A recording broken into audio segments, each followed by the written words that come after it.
Biblical doctrine. Okay, so ang atong pag-isgutan niining nga lecture is biblical doctrine of good works defined. So actually daghani nga mga sections, pero ang atong studyhan is ang sections 1 ug 2 niya na sa chapter 16. So, of good works ang pinaka-title sa chapter 16. So, ang atong confession actually wala niya gideny ang good works. Gi-affirm kana o kana daghan kaayo sa Bible kanang phrase nga good works. Base kon sa ato nga mga kaugalingon, tungod kay ang atong emphasis is on the doctrines of grace. Sometimes kining good works as if wala gi good works, no, sa ato sa mga evangelicals o ban nga mga reforms, ang good works as if wa gyud na para sa ila. Apan klaro kaayo nga sa Bible do na gyud such thing as good works. O busa usagid kini gihatagan og gi-devote ang usa ka chapter para niini. Ug atong tanahon nga kining good works dili lamang kay biblical kundi practical. Makita nato kini sa atong mga kaigsuonan ug ang tanan nga gitudlo sa balang sulatan nga ang tanan nga gipanag pili na daan sa Dios alang sa kaluwasan, tanan sila are made para sa good works ug kana gyud ang inevitable. Eventually ang tao nga iyang giluwas gikan sa kasalanan, siya masanctify o part sa sanctification is good works. That's why ang tao nga moingon nga siya usa ka elect o usa ka saved tapos walay good works, ang iyang claim is vain, hangin na ara sa hangin o dili tinuod. O ang claim niya nga siya usa ka tao nga Kristiyano o saved or elect, walay unod, way substance, wala na substantiate pinaagi sa ebidensya nga siya tinuod nga iya sa Dios o tinuod nga nakaila sa Dios, tinuod nga anak sa Dios. O busa kining duha kaning kining biblical, no, theological o practical, makit-an kini sa Bible o sa ato nga kinabuhi. Now, sa atong basahon ng section 1, Pastor, excuse Pastor, wala makita sa screen. Folder pang nakita. Ang folder lang? O, Okay. nakita sa mo. Sige. Akong ato ning i-kuan minimize. Sure. Paki-accept sub si AC, Pastor. Okay, sige. Ana. Okay. Pastor. Kini. Yan. Okay na. Okay. So dinhi sa section 1, mato dinhi, good works are only such as God has commanded in His holy word, and not such as, without the warrant thereof, are devised by men out of blind zeal or upon any pretense of good intention. So dinhi makita nato ang section 1, iyang naghatag siya og negative nga definition. At the same time positive, of course. Ang usa positive is unas tanan matawag nga good works kadto lamang, only kadto lamang nga gisugo sa Dios. O asa niya gisugo? Of course, in His holy word. Ang pasabot dinhi sa framers nining atong confession nga iya sa Dios pero dunay partikular nga pamaagi o asa makit-an kining word of God. asa makit-an kining command sa Dios. Dinhi gipakita nga ang iyang command is to be found in His holy word, o kanang word, ang meaning niya na kaning Bible, kaning written word of God. Mo ni siya ang command diha makit-an. So notice that ang good works are only, so wala na lain gyud nga matawag nga good works kundili kadtong natala na sulat sa balaang kasulatan, o kadtong gi-command mismo sa Dios nga naa ni ana. O ang command sa Dios, kung imong basahon ang balaang kasulatan, dili lang kay express command, kundili kadtong mga precedents, no, kadtong mga events nga dunay precedents, walay direct nga buhatan ni, pero gihimo sa katawhan sa Dios o gi-approve sa Dios as if command gihapon kana, no. So dili kinahanglan nga dunay gyud positive command, kundi pati na sa mga precedents unsa gibuhat, o kung wala gibuhat, usa gyapon kana ka command to prohibit us, pananglitan sa worship. So diha nagsumikad kining regulative principle of worship, pananglitan nga sa regulative principle of worship, what is not commanded is prohibited. Mo na siya ang rule. Apan sa good works sa pangkinatibuk-an, dunay mga good works nga wala tuod gi-command ug wala pod gi-prohibit, pero pinaagi sa kanang gitawag nato nga kining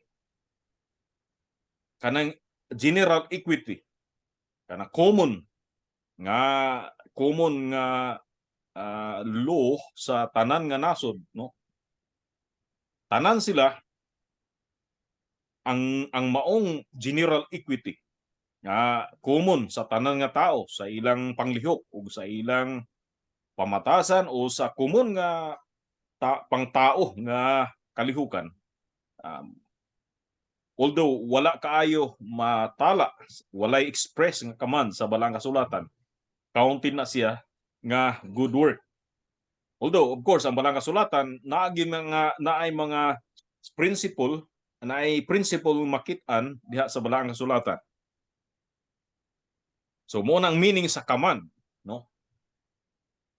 So kadto lang gi-command o kadto lang dunay precedents nga naa sa balaang kasulatan by way of example, or makit-an nato nga dunay general equity, that is common sa tanan nga nasod, sa tanang kalihukan sa tao nga makaayo sa usag-usa. Tanan kana nasakop sa command sa Ginoo, no. Pero dinhi ang good works diri makit-an nato nga aron nga safe, matawag yun siya nga safe, naatay balaang kasulatan.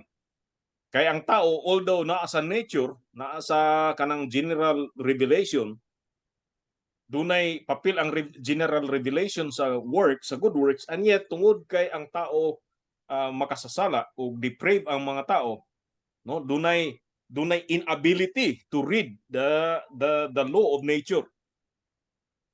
Dunay inability because of the depravity of man, tungod sa iyang total depravity, tungod sa iyang inability to interpret the law of God in nature. So that's why sa diha nga dili siya able because of his sinful condition, so nanginahanglan siya og further guidance, o kana nga further guidance naa sa word of God, naa sa special revelation. O ang tao nga naan mobasa pud sa general revelation, kinahanglan nga siya dunay regeneration, usa kinahanglan ang iyang mga mata ma-open usa, ang iyang spiritual nga mata ma-open usa, ug naa siya ability to read the law of nature, aron nga ang moral law nga naa sa law of nature klaro nga mabasa niya. So ninhi mga kaigsuonan, makita nato nga tama ang law of nature, apan ang dili tama ang magbabasa nga mao ang tao nga unregenerate. So ang unregenerate nga tao dili gyud able para sa pagbasa sa nature.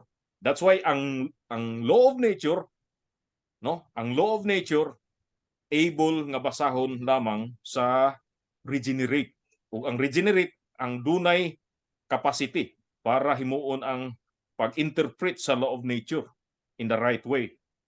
And yet gihatagan gyapon ta sa Ginoo ang regenerate, o of course ang unregenerate dapat usab nga mubasa sa special revelation o kana mo ang word of God. Atong tanawon at sa Micah 6:8 ato dinhi, He hath showed thee, O man, what is good, and what doth the Lord require of thee, but to do justly, and to love mercy, and to walk humbly with thy God. So, dinhi kanang O man kana ang generic nga tao. Tanan nga mga tao gi-address dinhi nga God has shown you, O man, what is good and what does the Lord require of you. So, gikan sa sinugdan, gikan sa panahon pa ni Adam and Eve sa garden sa Eden, at the time of the free fall. So before pre-fall. So before the fall, doon na daay abilidad ang tao sa pag-distinguish between good and evil. Therefore, kay balo siya nga evil ang pagkaon sa prutas ug good ang pagdili sa pagkaon sa prutas. Naanadaan siya ni ana. Now, ang kanang abilidad ni padayon gyapon hangtod sa after the fall. After Adam and Eve fell into sin, naa gyapon kana kay image of God kana, part na sa image of God, the ability to distinguish between good and evil. So kanang God has shown you, O man, ang meaning ana, before and after the fall, doon na ay requirement, nahibalan sa tao ang requirement. What is it to do justly? What is it to love mercy? And what is it to walk humbly before God? So hangtod karon naa gihapon nga na sa ato ug ang tanang tao iyang gipadaygan ug ang pagpadayag niya, of course, ultimately makit-an kana sa balaan nga kasulatan. Kung makit-an kana sa nature, pero lagi ang pag-interpret niya na dili ma-interpret og husto sa unbelievers or sa unregenerate because naa sa sala o patay sila, dili sila antigo sa pag-interpret ni ana. Okay, so makita nato nga ang balang kasulatan nagsulti gyud nga ang good works gi-require sa Dios, general o special revelation, pero ultimately naa sa special revelation, the word of God. Romans 12:2, and be not conformed to this world, but be transformed by the renewing of your mind, that ye may prove what is that good and acceptable and perfect will of God. So dinhi nagsulti si Apostol Pablo nga dapat mo reform ang atong mind, ma-renew atong mind, unya dunay maayo ug acceptable ug perfect nga will of God. Dito nato i-conform ang atong mga mind. So meaning nga kung dili mo conform sa mind sa Dios, bisan pa kung noble or bisan pa unsa ka maayo sa atubangan sa tao, bisan unsa pa ka noble atubangan sa tao, kung dili man acceptable sa will sa Dios, dili ka na matawag nga good works. Again, Hebrews 13:21, make you perfect in every good work. Now, notice na every good work, pero ang sumpay is to do His will. So ang work no nga gi-require sa Dios or gi-ila gi credit sa Dios kadtong work nga mo uyon sa iyang kabubuton, working in you that which is well pleasing in His sight. Na dili well pleasing in the sight of men or in our by our standard or in our sight, kundi in His sight through Jesus Christ. No, nanginanglan gyapon ta kang Jesus Christ sa atong good works. Kay mahimo lamang acceptable ang good works kung kana mo temper sa gihimo nga work ni Christ. Now ang butpas ang ato wala nato gisagol wa nato interchange o wa nato gi-confuse ang work nato ug ang work ni Christ. Ang work ni Christ ra gyud ang saving nga work. Ang work ra gyud nga maka-redeem. Ang work ra gyud nga able sa pag-vindicate sa law sa Dios o ang iyang good works ra gyud ang matawag nga perfect obedience.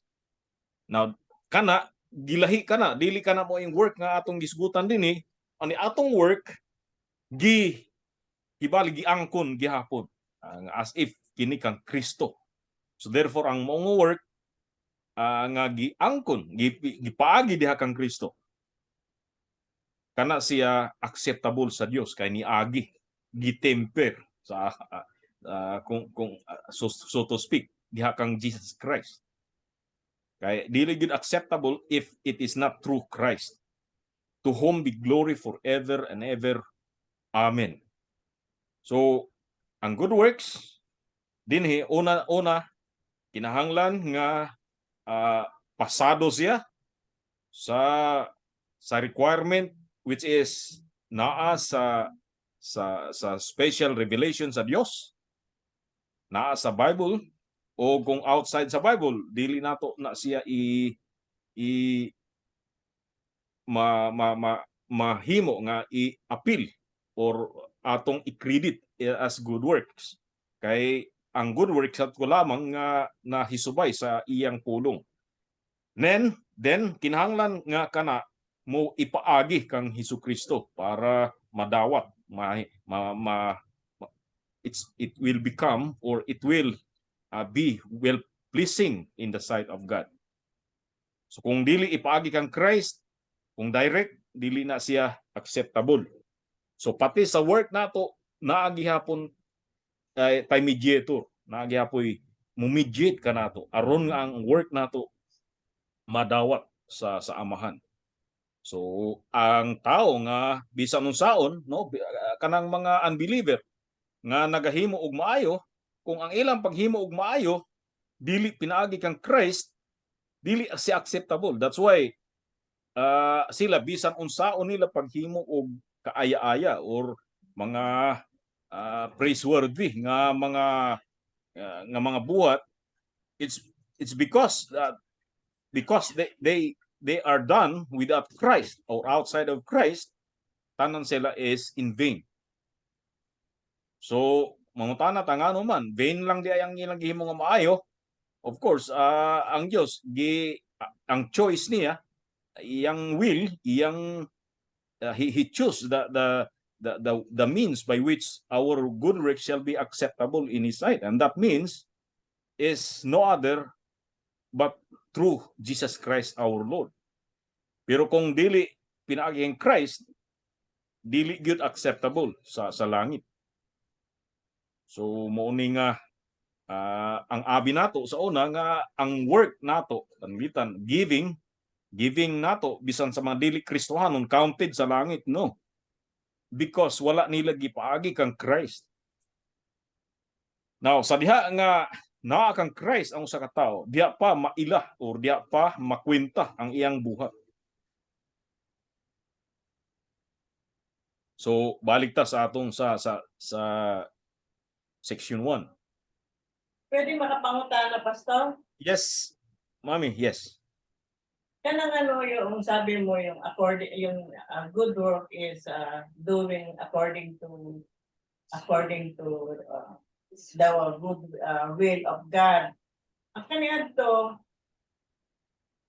tulo kami na mag-friends, na nagkasabot kami na we will accept things, na halimbawa mag-decor kami ng simbahan pag may kasal, pagkatapos ako maghahimo ako ng mga bouquet, tapos yung makuha namin yung bayad sa paghimo, yung ako orchids, yung aking ginahimo na bouquet, pag natipo namin yun, we send it to yung sa mga pastor, sa mga ethnic group sa Matigsalog. We do not know them, pero we send our love gift to them. Yung ba vain ba yun, or it is according sa will ng Ginoo? Ang atong pasubot nga in vain if ang giver is not Christian, wala gid siya kuan gid siya, murag dili siya na kwenta, May kwenta.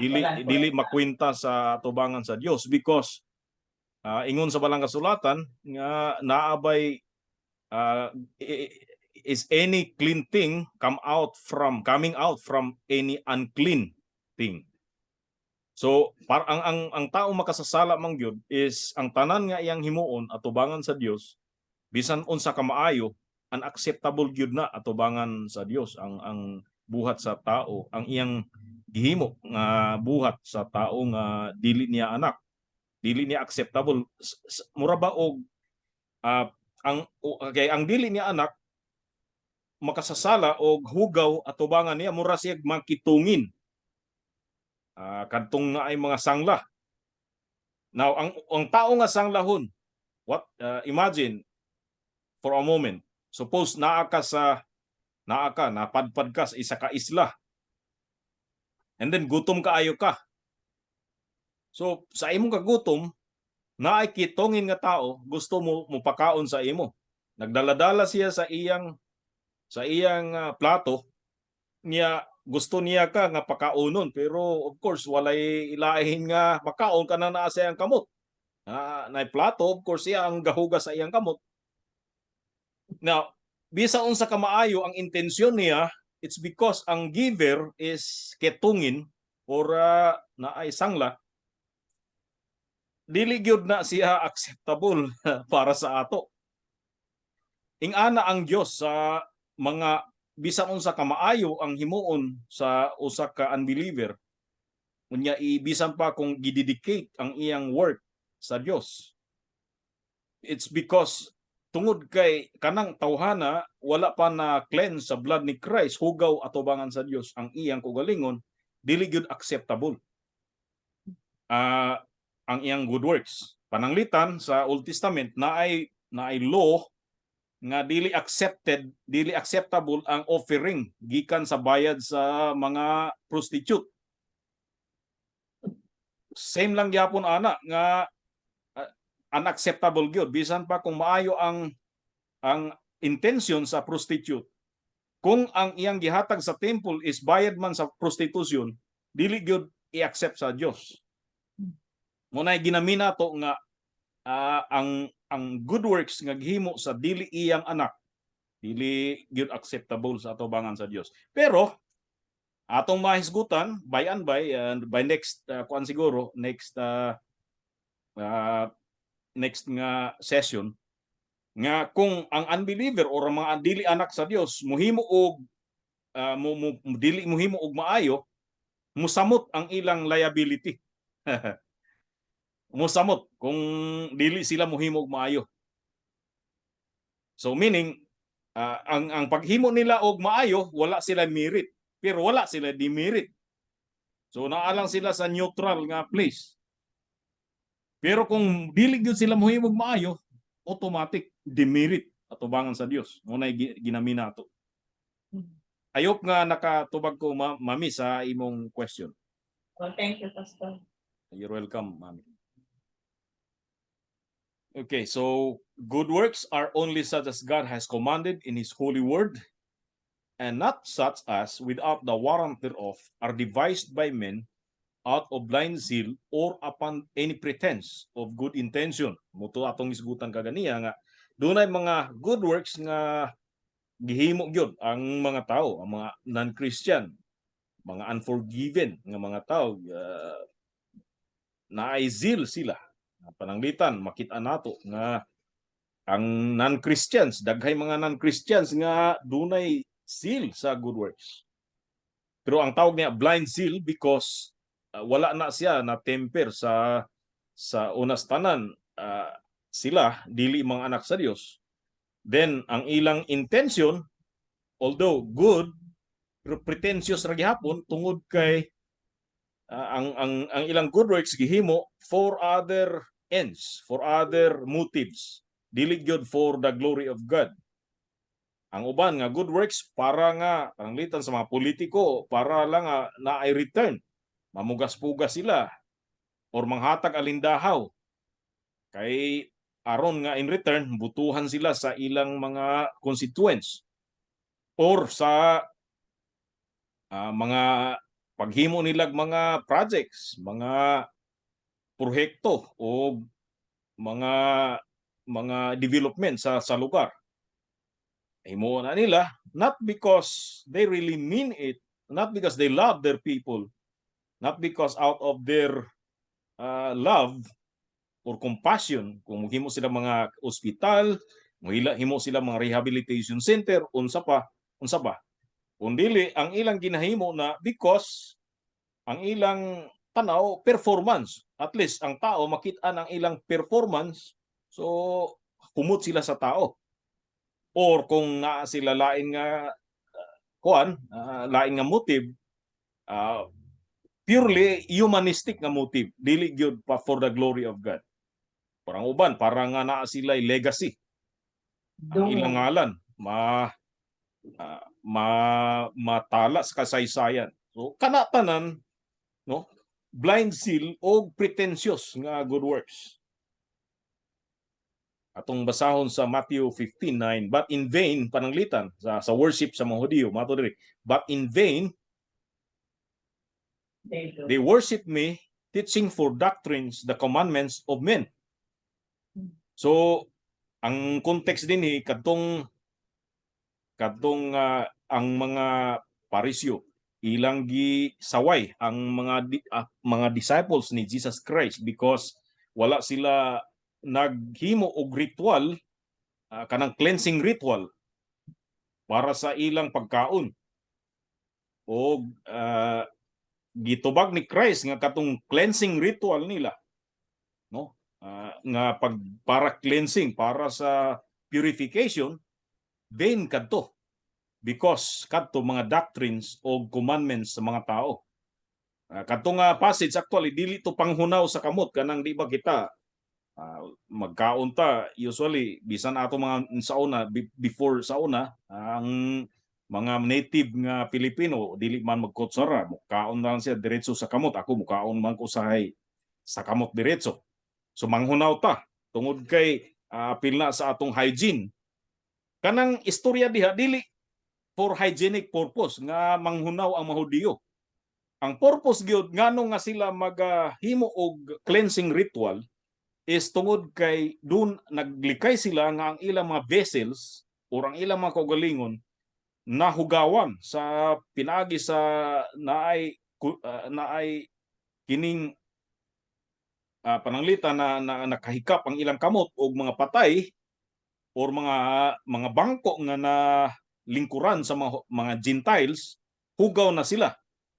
Or ang mga utensils nila, mga vessels nila natagakan og mga patay nga butike or patay nga mga or unsa ba naagihan og mga patay nga or mga bisag buhi nga mga katong gitawag nga unclean nga mga animals or unclean nga mga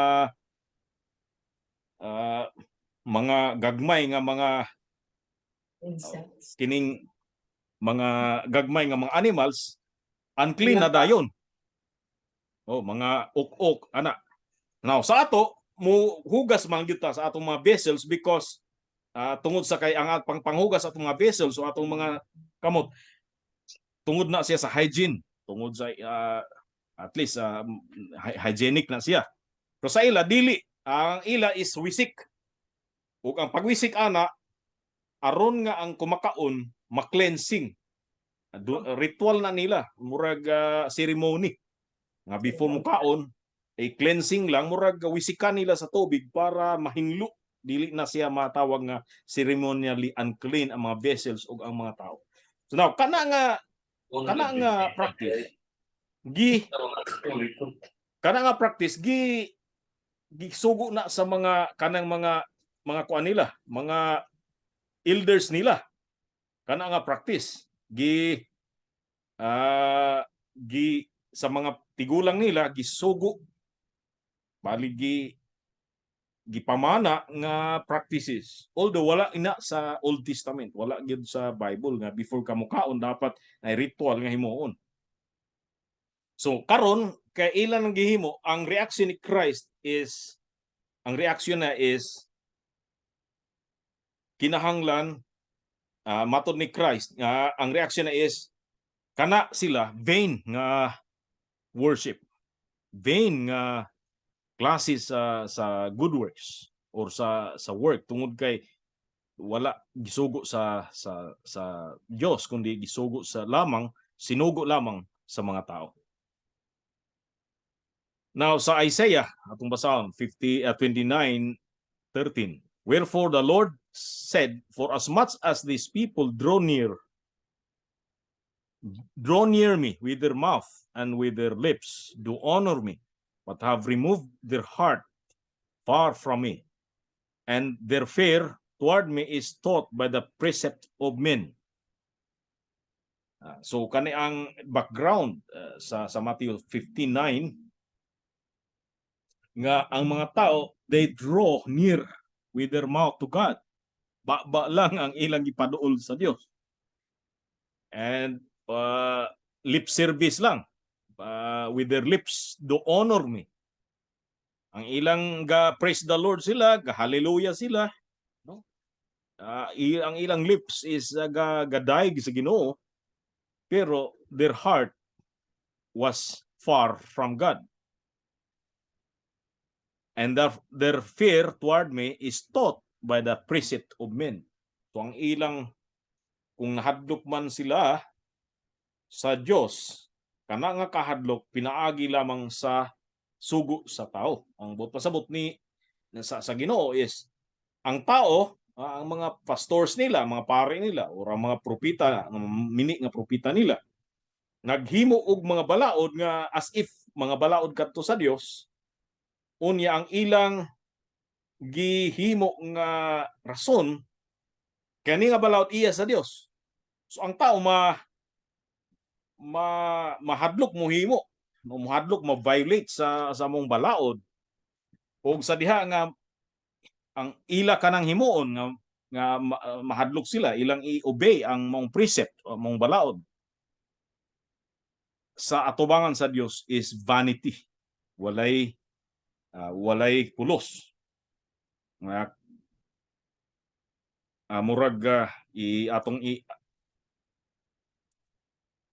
nakamute mo Pastor Gabi, so basig na imong isulti ni nakamute mo.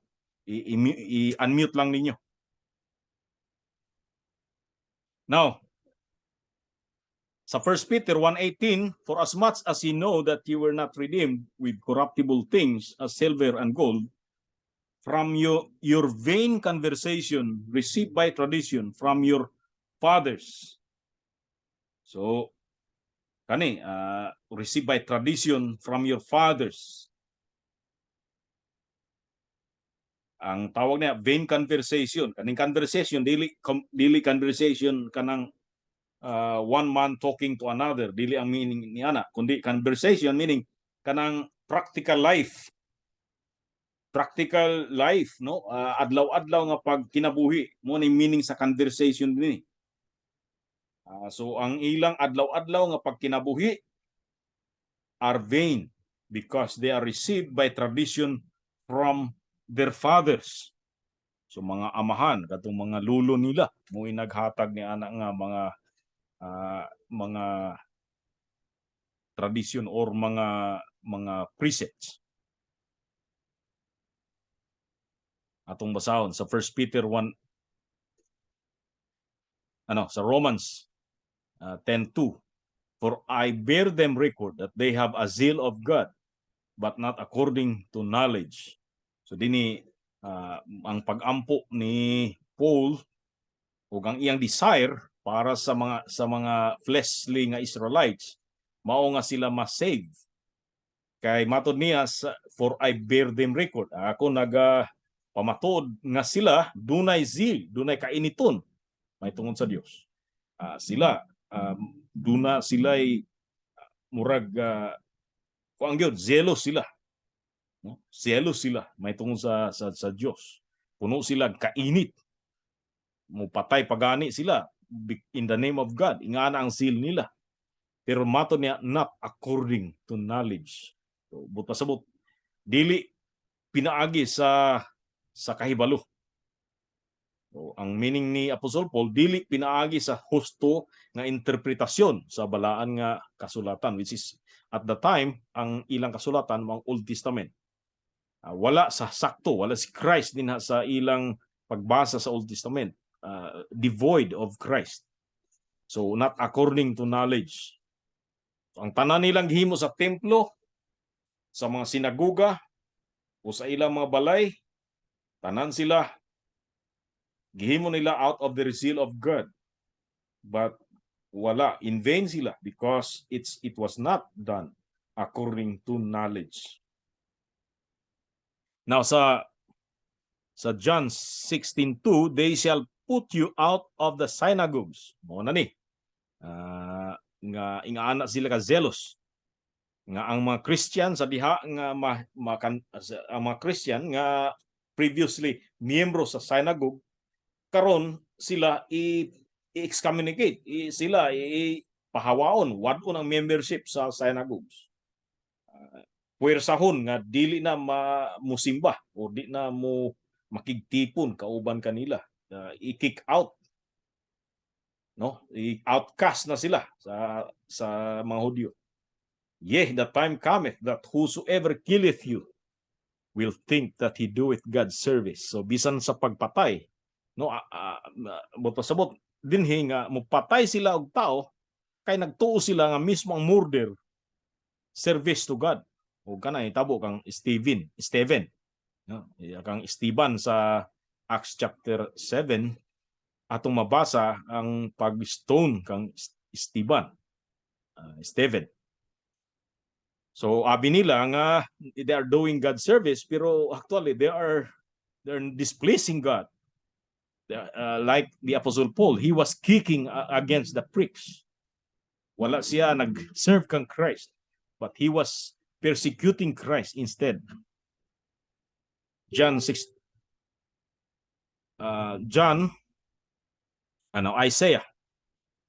Isaiah 15:21, but the people took of the spoil, sheep and oxen, the chief the things which should have been utterly destroyed to sacrifice unto the Lord thy God in Gilgal.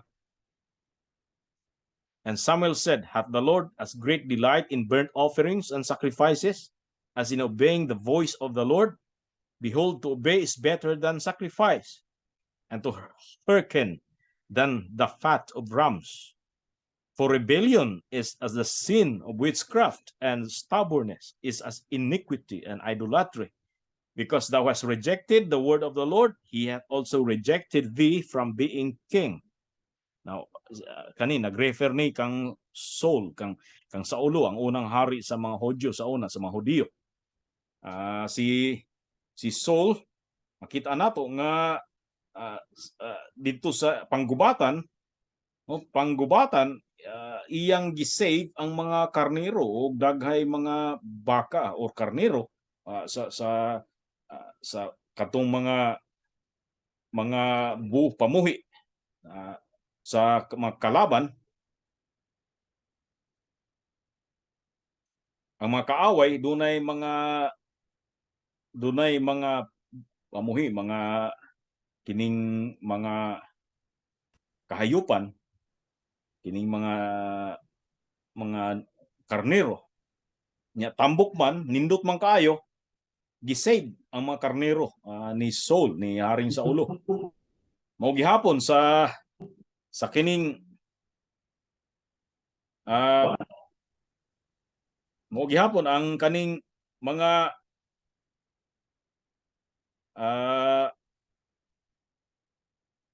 mao gihapon ang nahitabo sa kaning mga sa panahon nagsulong si Saul sa mga Philistines o sa diha nga nagsulong si Saul sa mga Philistines iyang gibuhi, no, gibuhi niya sila ni Agag ang mga hari sa mga Philistines, gibuhi ni Saul. Ug dinhi ang iyang gihimo nga pag-save ug sa mga iyang gi-save o iyang gihalad ang mga karnero. Gihalad ni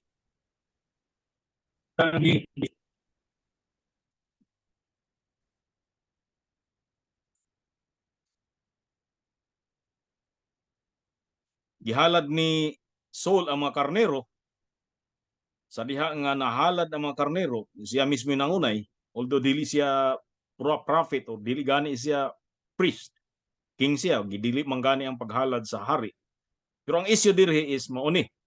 Abi ni Saul nga good works ang gihimo niya nga naghalad siya og mga sakripisyo sa Dios gikan sa mga gipang salbar niya nga mga kaning kahayupan or mga karnero. Pero atubangan sa Dios ang gihimo ni Saulo ni King Saul, ang gihimo ni King Saul is rebellion. So makita nimo sa verse 23 sa 1 Samuel 15, rebellion ang gihimo ni Saul. Ang iyang gituuhan nga good works actually atubangan sa Dios is evil. Okay, diri atong i-review ang sala, the same ang sala nga gihimo ni Apostle Paul before his conversion. Religious nga sala, usa ang iyang gihimo, nagpatay siya in the name of Christ. In the name of God. Kay that time wala pa man si Christ. Naghimo siya harm sa isig katao ug iyang gihimo ang tanan nang dakop siya og mga tao ug ang iyang gihimo is for religious purpose. The same gihapon dinhi ang gihimo ni Saul, religious nga purpose, pero tungod kay kana gihimo out of the will of God, outside the will of God, that is. Ang iyang gihimo is tantamount to rebellion. Mas kuyaw pa sa witchcraft, nato diri. O kuyaw pa sa stubbornness. So, sama sa idolatry ang gihimo ni King Saul. So, ingani mga kaigsunan, ang mahitabo sa usa ka religious nga sala. Sala nga religiously gihimo in the name of God, pero wala man sa ni subay sa kabubuton sa Dios. So, kana gid worst kaysa uban nga mga sala. Ang uban nga sala gihimo dili pinagi sa ngalan sa religion, kundi sa natural lang nga reason. Pero kini kay gihimo sa spiritual nga reason. Pero wala atubangan sa Dios, wala ni gisugo sa Dios. And therefore worst sa tanan nga sala kini. O usually ang kaning tanan nga mga sala na commit sa tao against the first table of the law. First table, dili sila sala against sa tao o sa ilang silingan, sa ilang neighbors, which is mo na sala sa second table. Ang first table of the law, kung imong ma-violate ang first table of the law, usa ka na kasala against God Himself. Kay ang first table is you shall love the Lord with all your heart, with all your soul, etc., etc. So dinhi ang violation sa first table is sin against God Himself. Although ang second table is ultimately ang imong gikasalaan mo ang Dios, pero ang tao ang first of all imong gisalaan because you fail to love your neighbor. Muna sa second table. So, muna nga bisan pa kung maayong intensyon kung kana outside sa kabubuton sa Dios, dili ka na malakip sa gitawag nga good works. Any question?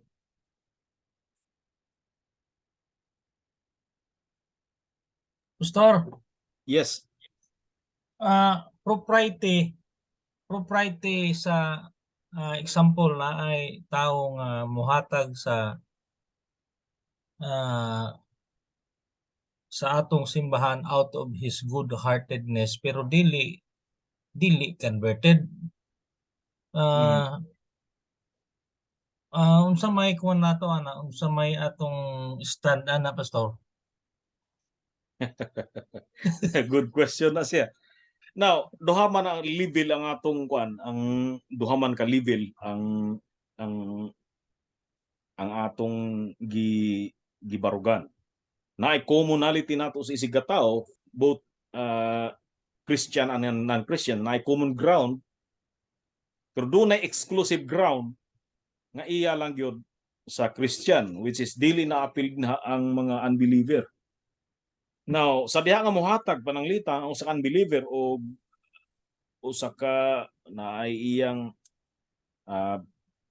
ihatag offering or whatever, lote or kwarta or mga pagkaon o unsa man sa mga believers.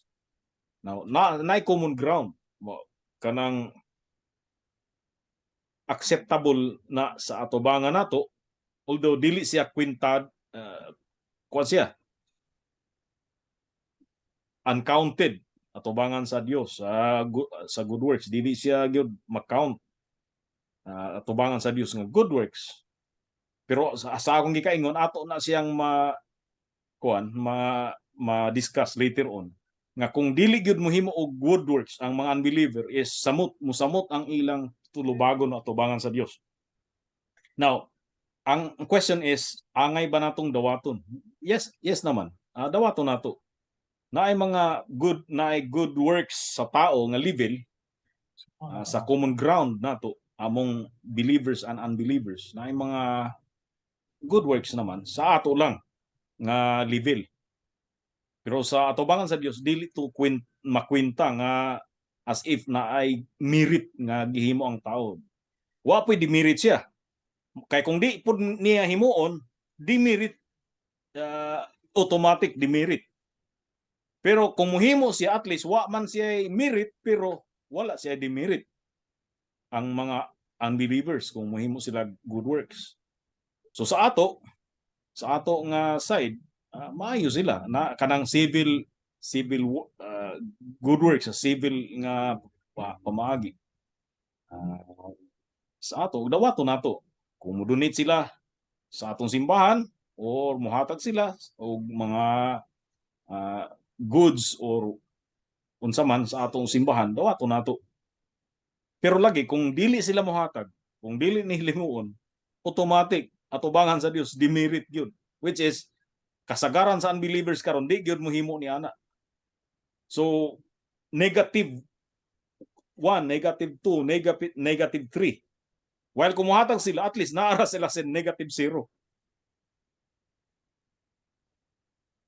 I hope nga na medyo nakaatag og gamay nga tubag, Pastor Aris. Sa ilang pastor kay basig sa next session ninyo basta mahatagan pagsaktong detail kay nandiyan kay mga putana pastor, sample na ay taong nakadaog og luto tapos muhatag sila sa ato og kompleto nga set of instruments nya ang kabalumatan nga gikan dili maayo. So ang issue ba sa propriety ba?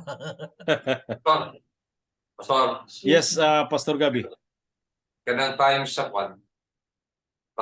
sa election. Sa may stand mo ana kasi halimbawa patagan musugod kag dili na may giuban gayon nga mukuang gayon. Muhatag. Ani. Oo, di ba? Alin daw? Dili na nga ninyo mo nga mangayon pa. Muhatag gayon kay kuan. Oo. Para sa tabang ingana. Sa Old Testament, doon ay mga instances nga nagdawat og tabang ang mga patriarchs gikan sa mga unbelievers. Gidawat nila ang tabang gikan sa Egyptians, sige sa Egypt before no sa panahon ni Abraham na ato sa Egypt. Ibali nahimo siya nga dito siya tungod kay dunay gutom ato sa Egypt or ni ato siya sa mga Philistines pananglitan o sa mga sa kang Abimelech pananglitan si Abraham or bisan si Isaac sa panahon ni Isaac naghimo na niya. Now kanitanan mga unbeliever ni pero nitabang sila sa mga patriarchs o gidawat pud nila ang tabang. Now same gyapon sa New Testament dunay mga favor nga gidawat ang mga apostol gikan sa mga unbelievers. Pananglitan ang donkey nga gigamit ni Christ para sakyan or ang upper room nga gigamit. Whether or not dunay rental nga gihimo sila pero the fact nga sila nakigamit sa lugar sa mga tao nga dili magtotoo, pwede nato na i-imitate. Same gyapon sa ato karon, labi na sa election. Kung mudawat ka, ang imong pagdawat dili tungod kay napali, of course, o di manggid ka magpapalit. Pero kung pananglitan usa ka believer niya wa siya pangpalit og bugas. Now sa probidinsya sa Dios, gigamit ang eleksyon para makapalit siya og bugas. So why not?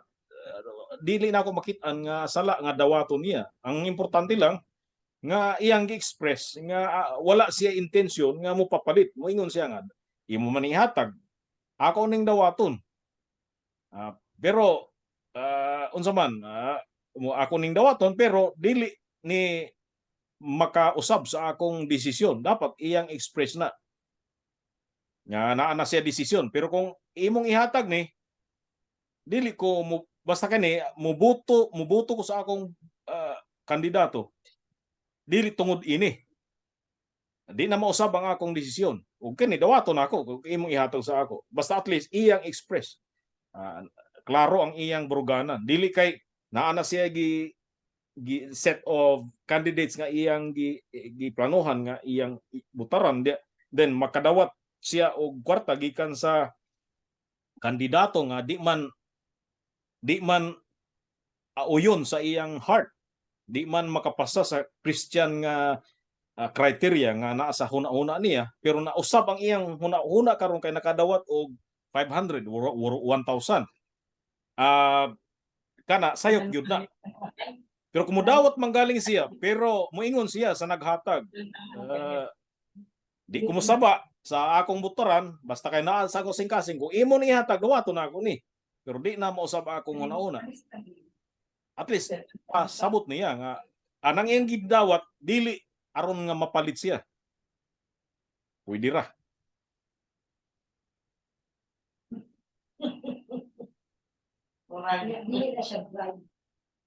Kay sa Old Testament, in fact, sa panahon ni Abraham, dito sa war na ay gira. Ilang gilut nila ang unbelievers. Ilang di kay sa panahon lang ni Abraham, bisan panahon ni Joshua.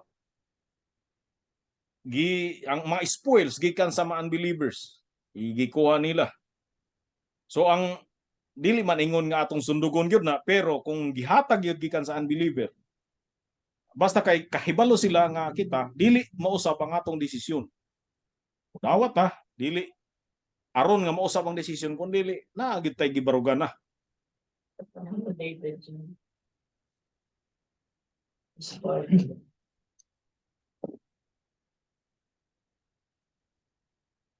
Kay kung di nimo dawaton, unang-una sa akong nagtuo gyud ko nga kanang kwartaha, gikurap na gikan sa katawhan ng gihapon na nga kwarta. sa iyang administration pananglitan usa na siya ka ah, kaning presently kuha na siya opisyal sa lungsod o sa syudad. Dinanghatag siya I believe nga kanang kwartaha kinurakot man niya sa iyang administration. Dili gyud na mohatag sa isa kanang mga kandidato karon di na mohatag sa ilang hinaguan, dili na mas mukuha pa na. So nagtuo ko nga dili makasala ang tawo mudawat as long as kanang iyang pagdawat dili mo usab ang iyang kinsa ang gibutaran niya. Di siya mapalit kumbaga. Hindi rin makapag-ano sa pastor kung hindi ka kung hindi ka nila Okay ra kung at least na-express nimo. Ingon ka nga dawato na ako ihatag nimo ana. ang ginatagaan yung daan ng ila. Pero yung pananglitan nyo sa other party, hindi sila mga hatag. Lista na lang na. Oo, Basta pero usually usually mami manghatag man pod bisag katong atong gibutaran mohatag man gyapon sa ato. So di ta makapamaka ingon man gyapon ta mubutar man ko ana kay tinuod man mubutar man. Pero kung gihatagan ta sa atong gibutaran di man dautan nga atong kuhaon. Unless kung dawat tagi kag pika so sa pika sa kalaban niya mausab kay mas dako-dako ang gihatag sa kalaban di gyud na Kristiyano nga panguna-una. Kuang gyud na sala gyud na sa akong tan-aw kay unang-una ang Kristiyano is nagibaruganan. So sa ako is ingani kung nidawat man ko gikan sa ako ra pud nga gibutaran moingon ko sige salamat ana nga imong gihatag sa ako pero ako mubutar ko ana ang kandidato dili tungod ani akong nadawat Nidawat lang ko ani kay gihatag man nimo pero bisan pa kung wala nimo gihatag sa ako mubutar ko. So i-express nimo nga dili baligi ang imong boto kung gihatag niya kuhaon nimo. Labi na sa mga Kristohanon nga pananglitan naatol nga walang-wala sila. Niya na ay gihatag. Why not? I-accept man gani sa Ginoo ang pananglitan ang uwak gamit man gani para nga i-feed si Elijah. So kung kana in the providence of God gamiton, why not? Para lang mapalit sa Kristohanon ang necessary pananglitan. Wa siya kwarta niya na ay masakito niya. Wa na siya ikapalit sa tambal. Niya na atol gyud to nga naay panghatag niya iya pag yun nga kandidato. Niya gihatagan siya. Nawato na sa akong tanaw, walay reason nga sala ang pagdawat niya. December man gihapon sa bisan dili eleksyon, maura man nga principle. Mo dawat man gihapon ta og pa-favor gikan sa atong kandidato. Bisag dili eleksyon. Same ra gihapon. Ang importante nga imo nang gidawat not because kana ang dahilan nga imo siyang gibutuhan. I hope nga naay gamay nga na kuan ako Pastor Gabi na answer. Pastor, one question na lang isa, pwede? Yes, Pastor Aris. With the advent of the new technology and yung panato kanang the wisdom of man karon ba? Grabe naman gyud karon. In fact, makita nimo sa technology ang AI na magyud karon.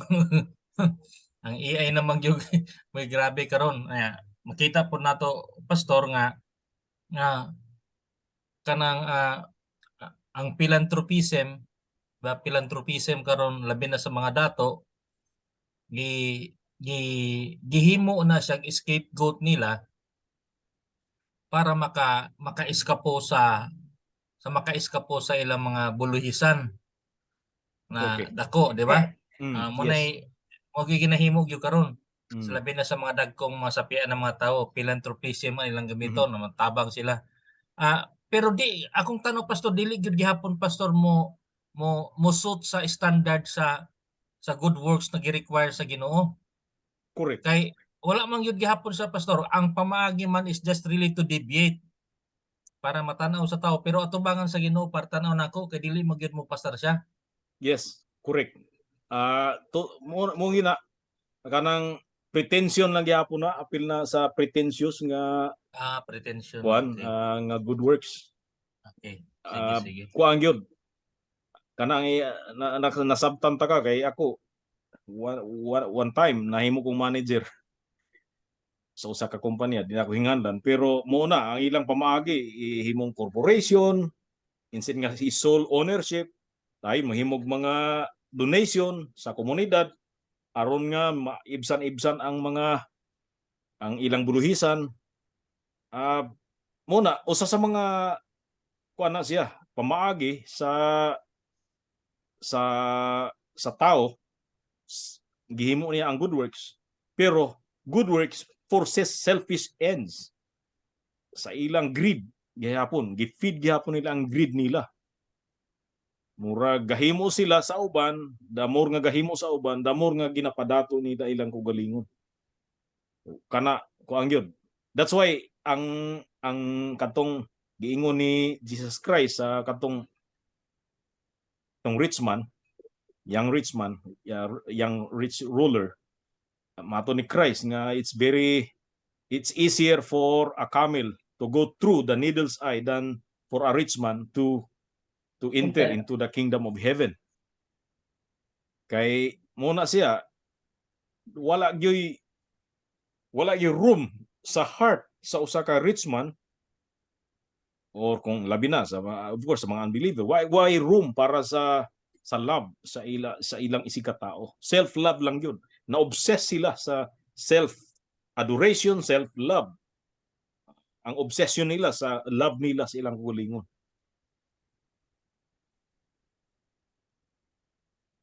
Okay, so Sige, pastor. thank you sa mga questions.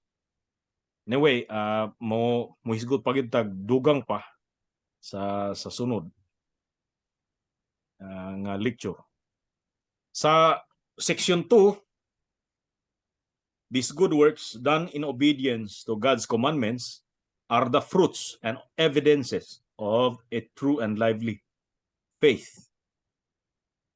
Kanang good works, ang tinuod nga good works, igo lang sila resulta o ebidensya sa pagtuo sa living faith or lively faith nga gisgutan kay patay ang pagtuo nga walay binuhatan meaning kung ang tao walay buhat meaning wa gyud siya pagtuo. Meaning sa patay is wala gyud pagtuo. Ang equivalent sa dead faith is no faith. James 2:18, yea, a man may say, thou hast faith, and I have works. Show me thy faith without thy works, and I will show thee my faith by my works. Seest thou how faith wrought with his works, and by works was faith made perfect.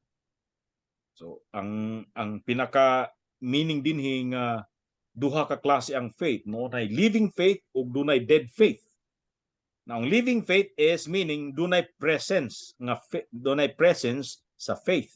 Ug ang dead faith meaning is dunay absence sa faith.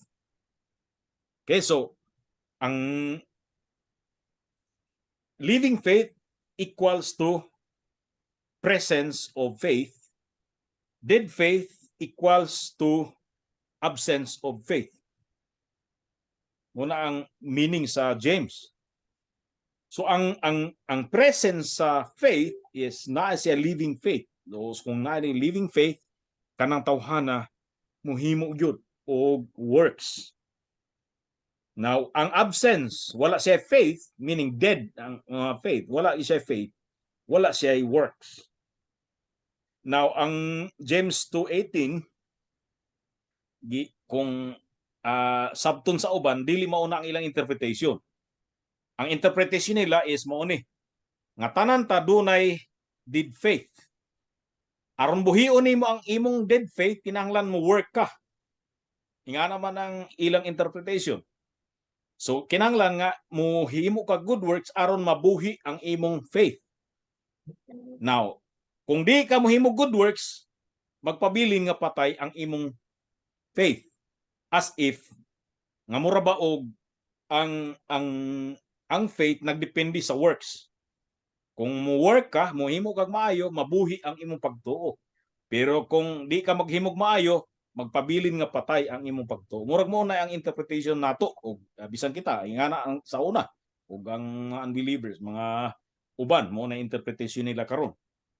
Pero ang interpretation gini ini is dunay klase, dunay duha ka klase sa faith. Dunay living faith ug dunay dead faith. Ang living faith mo unay duna siya kasamtangan karon, dunay naglungtad ang iyang pagtuo, dunay existence nga pagtuo.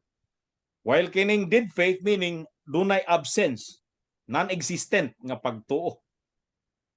So kaning non-existent nga pagtuo mo na dead faith, dili gyud ni mo produce og good works. While kining existing nga faith, which is living faith, kini mo produce gyud siya og good works. And by them, believers manifest their thankfulness. So, kana sila day manifestation sa atong pagpasalamat. Sa Heidelberg Catechism, ang Heidelberg Catechism nabahin sa tulo ka section. First is kanang gitawag guilt. Second is grace. Third is gratitude. Tulo ka G. No?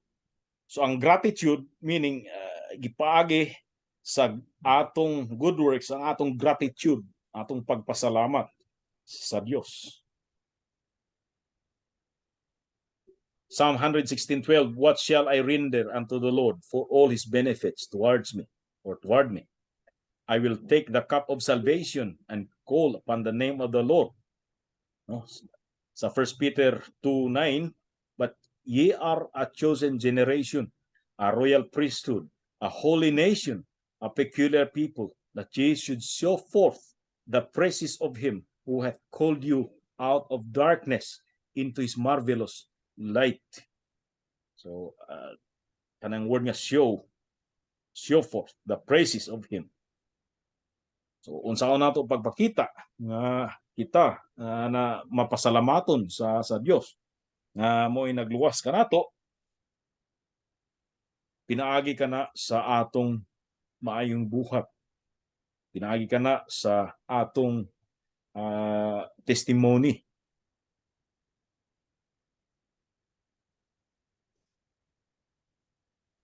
Strengthen their assurance. So ang atong good works makapa-strengthen nga doon na tayo assurance.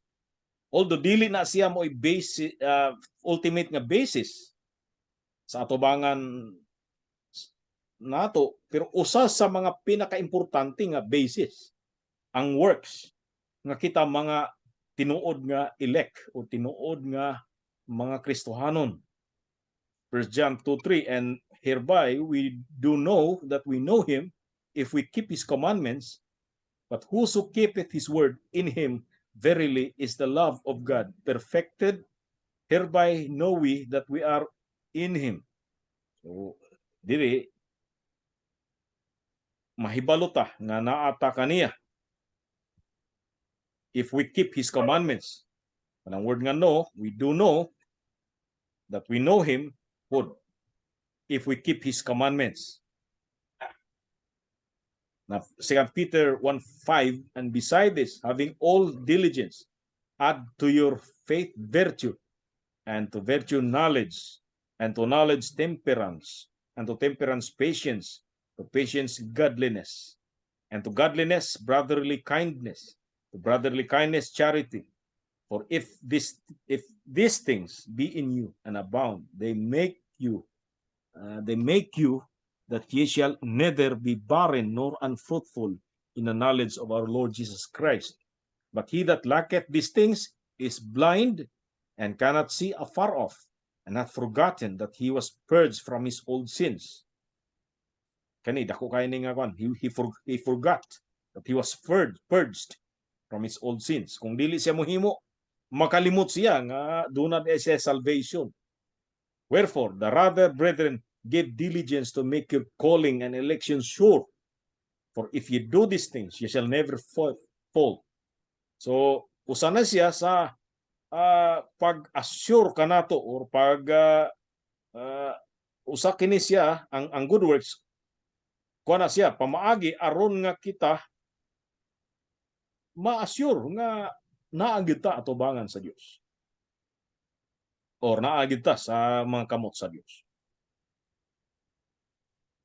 Edify the brethren. Nalang na to kung ang mga bersikulo, meaning sa good works, klaro nga atong ma-strengthen ang atong mga kaigsuunan. Dili sila ma-stumble. Adorn the profession of the gospel. So, meaning din nga makita, more adornment na siya. Ang tao nga naga-profess ng Christian nga siya, dunay ebanghelyo, and yet makitaan nga wala siya good works, so why adorno ang profession? Vain ang iyang profession. Di makitaan nga walay palamuti kumbaga. Di makitaan, walay di mo shine ang iyang kinabuhi. Then stop the mouths of the adversaries. So ang kasagaran ra ba sa ato mga critics nato, mga unbelievers. So pinaagi sa good works, ang mga unbelievers, ang criticism nila is maadto sa kawadan. Their criticisms will go to nothing. And glorify God. So sa Matthew 5, giingon dito nga let your light so shine before men that they may see your good works and glorify your Father which art in heaven. Then whose workmanship they are created in Christ Jesus thereunto. So gi-create for that purpose. 314. For we are his workmanship created in Christ Jesus unto good works.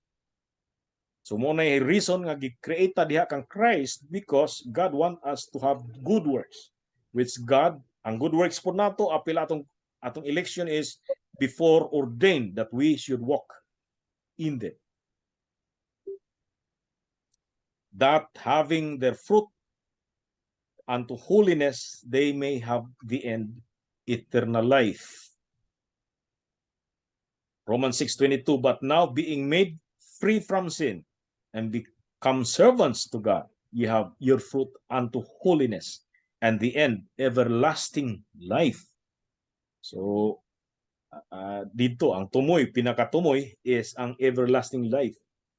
So ang tao nga save, ang tao nga redeem, makit-ang gyud nga dunay good works. Ug musangko na siya sa eternal life. Dinhira tama ng atong lecture, aning session. O unless kung naay uban nga pangutana.